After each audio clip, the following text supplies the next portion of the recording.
The first letter says, well, my son. You know, it's never going to go good when it starts like that. Well, my son, you made my life full of joy and love, but challenged me to give my all and to never, ever leave you in the bayou. I'll never forget the time at the bridge in Arkansas with Billy and Matthew and Chris. We lost you. And the next thing we heard was you yelling, "Hey, Dad," standing on top of the bridge, on top of the railing. I'm yelling, "Don't jump." It's over 100 feet to the water. And off you went. By the time we got down to the water's edge, your flip-flops had come up. And then you. And all you could say with a grin on your face was, "Wow, Dad, you need to come do it." I miss you, son. See you soon, Dad. When I read this, I realized that this is the definition of Josh's entire life. He never looks before he leaps, but God, he gives everything at 100%.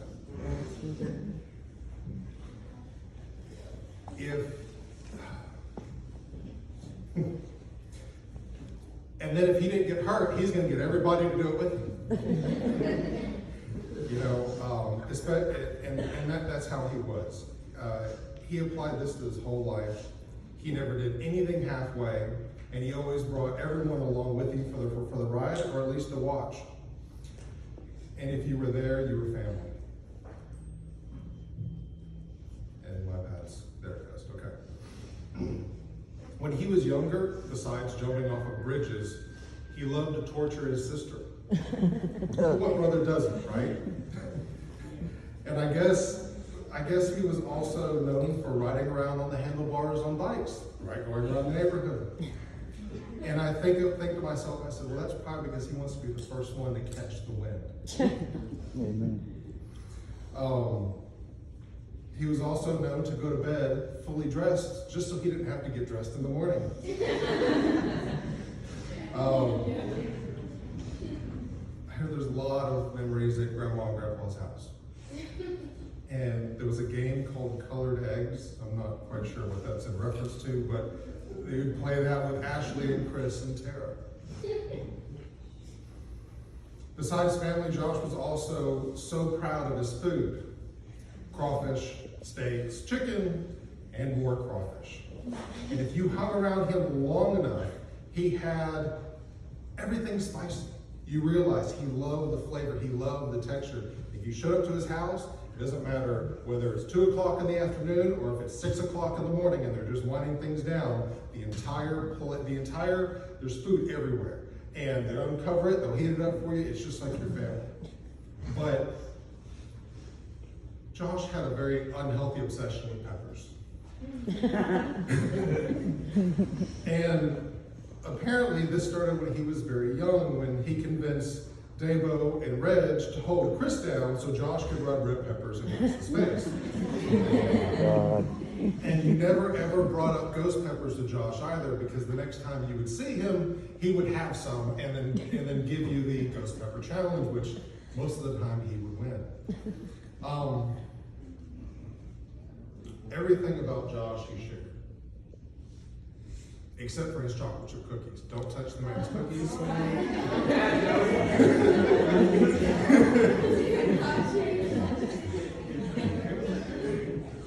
And if you ate his last cookie, God help you, because you may get banned for a week. Yeah. I mean,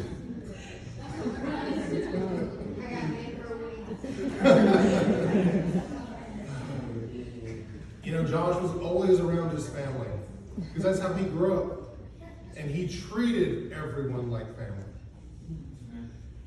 It didn't matter if you talked to him around the campfire about something that may be going on in your life, or whether you wanted to throw on some boxing gloves and test your limits.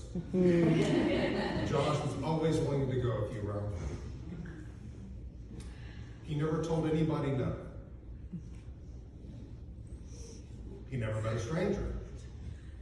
And if you found your way to his home, he would just offer you a beer until you took it. He would convince you that you needed that. Yeah. And that was his sign of friendship. That was his token of friendship. I'm convinced that if Mother Teresa would have shown up, he would have offered her one too. And they would have become the best of friends. He did that to a mailman one time. And the police. And the police. Oh, I know. Well, I mean, Josh always said, I'm like, well, how hard are you going to celebrate this weekend? He says, at least enough to piss the neighbors off. And it was always the same sheriff that always would come up, and they leave about 45 minutes later because they came for the crawfish, they came for the food, and probably in the middle of the night.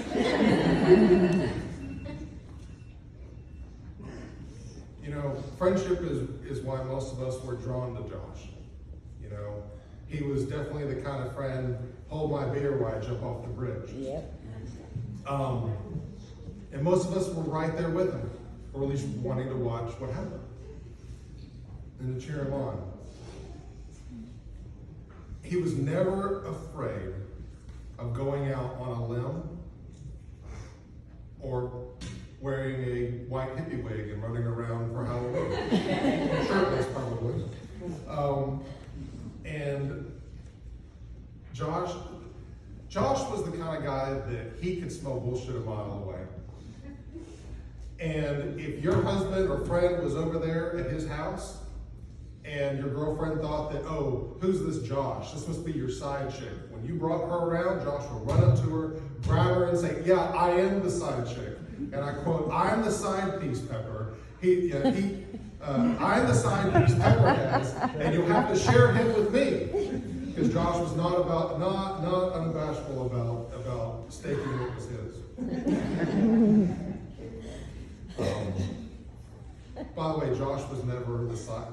He was never the cover up for the side chick. Josh was the side chick. He loved to sing and to dance and to rap. So I lived a little more than half a mile down from Josh. And you could always hear the radio go and you could always hear the speakers playing. And between 11 and 1, all of the dogs on my end of the street would start howling because Josh would get on the karaoke machine. But he loved it. He absolutely loved it. And I know that he never missed a chance to sing in color with Leslie for Grandpa.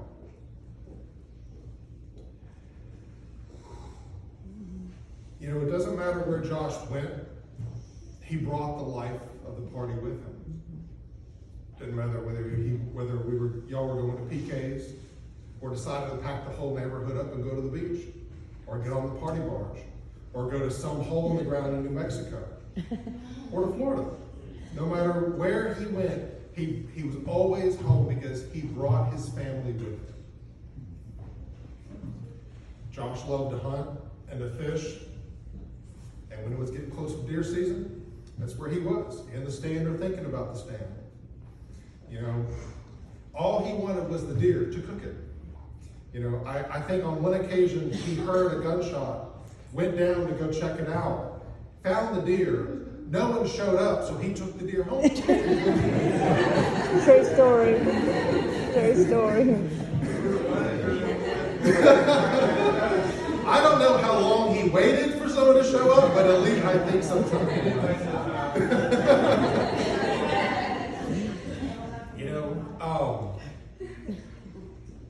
Josh was really rough around the edges. I don't think anybody in here can argue that. When he was moving the motorhome onto the property, where it was parked now, it was a really complex and big job. And so once it got parked, Josh stood up and said, you better be lucky I love your old ass, because I'd never park that here if I didn't. And all you could do was hear the love in his voice, because that is really the essence of what Josh was. Is that it didn't matter how inconvenient, it didn't matter how much he didn't want to do it, he was there at a moment's notice with a single phone call. We all knew that one friend, and that was Josh. He was that person that you could call at any time, day or night. It didn't matter the situation. It was that one friend that would be there for you no matter the outcome. You need your house moved. You need your house remodeled. You need help burying a kitten. You need to get your four-wheeler unstuck. Want to go hunting, fishing, to the beach, to the lake? Jesus, close your ears. I'm sorry. You want to go to a strip club? Josh was down. And Mary was right there with him the whole way. You need a snake wrangler? I'm going to share this. That happened to us. So, we have a half-acre pond out of my house, and Lord knows the snakes that we have out there. And when Josh would get frisky, we would go snake hunting. Well, one day we found a chicken snake, and this thing was over 7 feet long, and we tracked it down. It took us 2 hours to finally get it. Well, here comes Josh. He could have worn it like a woman's bow. Like, this thing was huge. Well, my wife is deathly afraid of snakes so much. And so she comes around the corner, and he has the snake, and he turns and says, "Here, look!" Well, the top end of my wife ran while the bottom end of my wife stayed still, and it was like, and he felt so bad because she was bruised from like here all the way down to the ground. And but Josh was so proud of his kill. He was proud of that moment, and I will never forget that because if I said, "Hey, the water's moving," he was there. Pitchfork and pistol in hand. Another thing, you wouldn't really take this from Josh, but he had amazing parenting techniques. Oh, yeah. Apparently, Landon was having some trouble with grades, and he needed motivation. So, Josh decided to get a pair of clippers. And I don't know if you've ever seen that really old cartoon with Friar Tuck from Robin Hood. Well, he shaved the bowl on that boy's head and left the outside long and made him run around like that for a week. I thought, I never made F's again. He never made F's again. That was high motivation. Great A's. Well, apparently Braden got the same treatment at one point. And I thought this was such a good idea, I did it to my own son, Peyton. Oh, no. Never had bad grades again.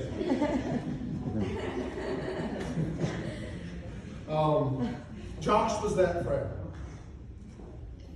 He was a friend to each and every one of us in this room. He was that friend that never said no. He had your back no matter what. And Josh was there, and Josh was the life of the party. The first smile you see was him. The first hug you got was from him. The first to feed you was him. And he was always the first to prank you. I'd like to take a moment to talk to the family.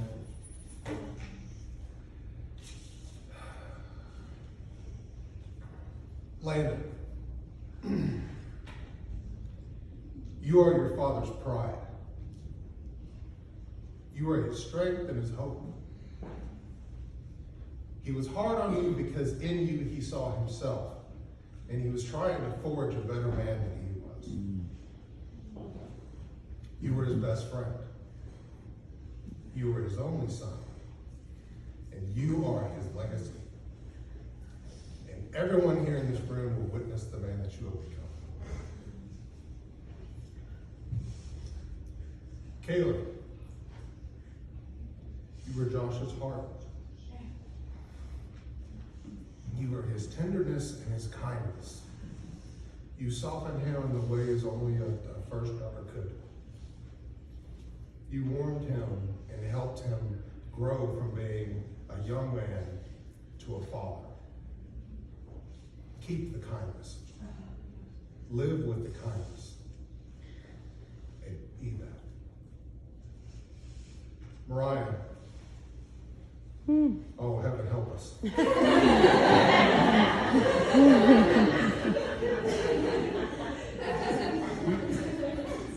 He said that, not me. Mariah, you are your daddy's spirit. Yes. You are his take life by the horns. You are his sense of adventure. Live. Live for him, live for all of us. And take that with you no matter what adventure you're on, because Lord knows you're going to have tons of them. Mary, you were Josh's world. Amen. You were Josh's peace and his calm. We all love Josh and we all have amazing memories of Josh. But Josh was a force of nature. He was a storm. And with storm comes lightning and thunder. Mary was his calm, his peace, his anchor. 15 years of her life, she loved that man and helped him grow into the person that we all know and love.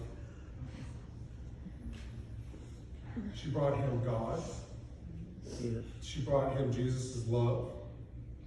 She chastised him when he would step out of line, and she's the only person he would ever truly listen to. He loved her with all of her heart, with all of his heart. And without her, Josh wouldn't have made us all family. That's right. Mm-hmm.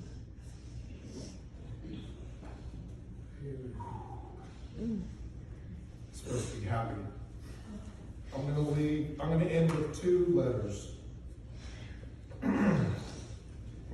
Landon, your only son. When we went to Florida and got drunk on the beach, and I had to help you climb over the fence because you were too drunk to remember where we were, I'll always love you. You're not going to have to carry him over any more fences anymore. He's been watching over you to watch your own mountains decline. And the last one I'm going to read is from Mariah. Her words, not mine.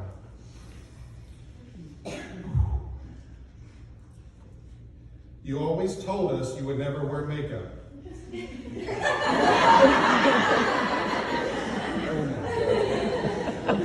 Now look at you.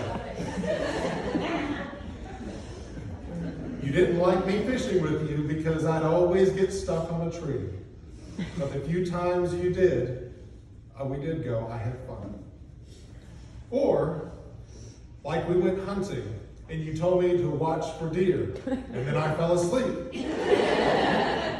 And then you woke up and posted pictures of me on Facebook. Look at this hunter here.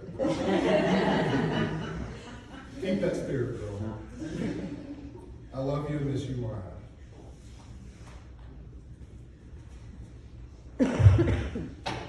I'm going to miss you, buddy. I love you. I think we all do. Thank you. Thank you, Michael. Thank you.